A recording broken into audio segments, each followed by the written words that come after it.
Hi, welcome to Azariah's Fiber Arts. My name is Sarah, and I am the artist and designer behind Azariah's Fiber Arts. Hit the like or subscribe button anytime while you're watching. All right, let's get into it. We're going to talk about natural dyeing. Natural dyeing means you're using plants, bugs, things that you find naturally in nature. They're not acid dyes. Lots of tree barks are used, things of that nature, for the dyes themselves, and even for some of the more modifiers. Mordants are usually a heavy metal. So alum is the safest of the mordants and easiest to get. This one, as you can see, it's McCormick. It's in the seasoning section because we use it for canning. It's food safe, so it's safe to use in your cookware, the stuff that you have in the kitchen and things of that nature. It is not required. Not required at all. All right, I'm going to start right off with the resources that I'm going to share. These are my two favorite natural dye books. There are others out there. So this one is called Wild Color. This one is a step-by-step guide of how to get 25 colors out of basically one dye pot. And it's really great. Let's flip through here. So like I said, step-by-step, so how to do it all. And then the different plants and the colors that you can get. All right, the other book that I want to share is A Dyer's Garden. Now, I am not good with plants outside. I have tried, and I have tried. This book is awesome because it shows you the colors here, the plant here, and it even talks about up to what zone things are hardy in, and all this kind of stuff. Now, you may notice there's a lot of yellows here. Yellow is probably the easiest color to get. Now, green, I've not tried this. You see, 10 on wool. So it tells you what they used for a mordant and then what the fiber was. I have not tried the sunflowers. The hardest color to get, oddly enough, is blue. Blue comes from indigo, which doesn't grow in a lot of places. It does and it doesn't. It doesn't grow where I'm at. Let me put it that way. It's too dry. So I order indigo and I make vats. I'm thinking that's going to be its whole own other thing, because an indigo vat is its own living thing on its own that you have to take care of, almost like a sourdough. And it doesn't live as long as the sourdough. Like, it doesn't keep going and going, but it's a lot of fun. Indigo is a lot of fun. And you can get green. I have overdyed dandelion with indigo. I don't have any of this stuff anymore. Otherwise, I would show you. I have done the 25 colors in one dye pot multiple times. So here's this huge bundle of yarn. Let's try and take it one at a time. So this one here, you can see all different shades. So what it is, this is onions. So I had onions, 25 of these mini skeins, and you use one with no mordant, and then you have 4 mordants. Like I said, alum is the easiest to get, and then there's copper, tin. I always forget the 4th one. I always get it mixed up with something else.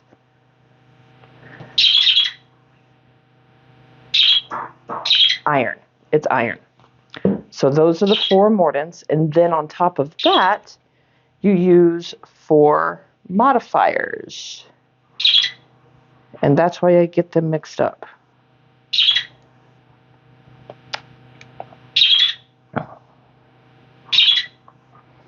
There's acids, there's copper can also be another one, an iron.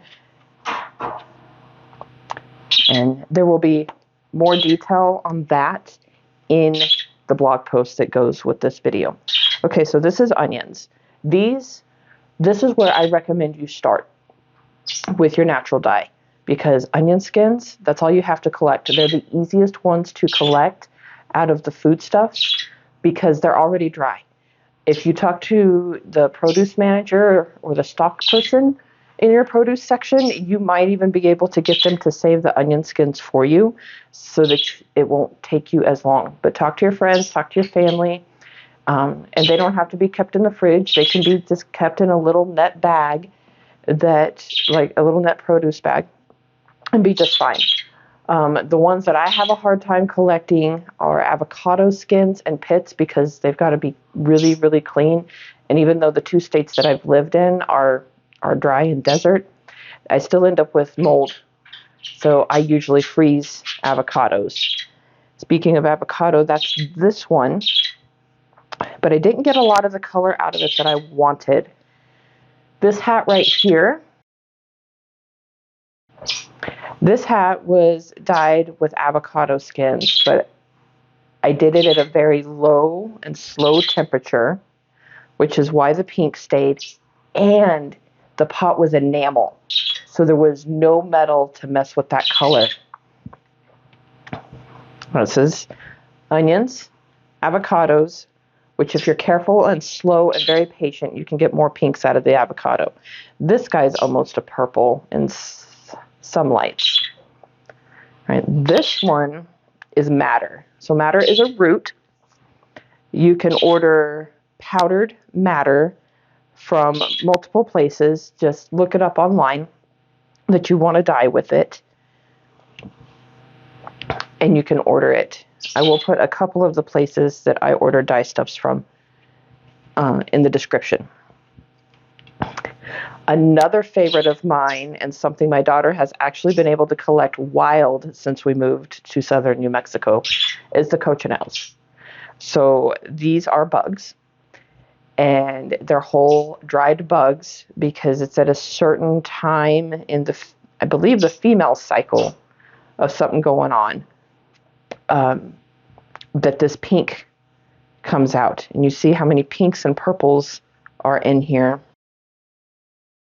because of the different modifiers and the different mordants. Again, that's all in the blog. And then the last one I have is logwood. Logwood, and it's got quite the range of colors here as far as the shades, how bright, how muted. Logwood is bark. So you soak the bark, you boil the bark. You want to have it in like a nylon stocking or something like that. Same with the cochineal, so that you don't end up with flecks of stuff on your yarn. Other natural dyes, almost anything. If you want to test something, like plants that you have growing nearby, that it's okay for you to harvest. Remember, don't harvest everything because then there will be nothing for next time. And make sure it's legal where you're at. Some plants you're not legally allowed to harvest. If you want to test it, just get some boiling water, small jar, put some boiling water in the jar and put the plant in it, put the lid on and leave it for a day or two. If you get some color, you're going to be able to dye with it, most likely. Most plants, in my experience, they give yellows. One of my favorite things to dye with is dandelions. Those are fun. They even smell pretty good. You can use purple cabbage, black beans. Black bean dyeing was my first TikTok video. So you just have to be creative. Remember though that the natural dyes are not going to be as stable on the wool as the other dyes that we've talked about. They're going to fade faster, which is why we don't have the tapestries and stuff that we have that are older. They don't have all the color in them. But natural dyeing's fun. But because of the heavier metals, if you choose to use the heavier metals, you will have to be careful. You will definitely at that point want separate equipment for your dye than what you're cooking dinner in. Because tin, copper, some use chrome. Chrome is extremely, extremely hard to get because it's is very dangerous, we have learned. It's the shiny silver stuff on cars, but even a lot of that's not the real chrome that it used to be. So there are ways to get around different things. Like if you can find an old piece of a vehicle, like maybe a chrome door handle, you can put that into your dye bath. And it will do the job that powdered or granulate. Yeah. Okay, so if you find a chrome door handle and put it into your dye bath, it will do the job that granulated chrome would have done anyway, but it would be safer for you. The problem is you don't know what the percentage of chrome is, and the results are not going to be predictable. With natural dyeing, a lot of the time the results are not nearly as predictable as the other dye methods we've talked about, and that's just because dye stuffs are going to vary. Plants are going to vary. How strong the onions are going to vary, or how strong a color is in this indigo vat versus last year's. It's all going to vary. This is the place to play a lot. Even if you take notes, though, just remember the colors are not necessarily going to be reproducible. Whereas with the acid dyes, even with the Kool-Aid, if you take good notes and make good measurements, those are going to be reproducible and predictable. Remember to check out the blog posts. There's going to be more there. There will be some basic instructions for how to do your own natural dye bath with the onion skins and the alum, and that's natural dyeing. If this tutorial was helpful for you, please hit the like button. Be sure and subscribe so you don't miss anything. Thank you for watching. If you have more questions, you're welcome to leave a comment below or email me, Sarah@azariasfiberarts.com. Happy making!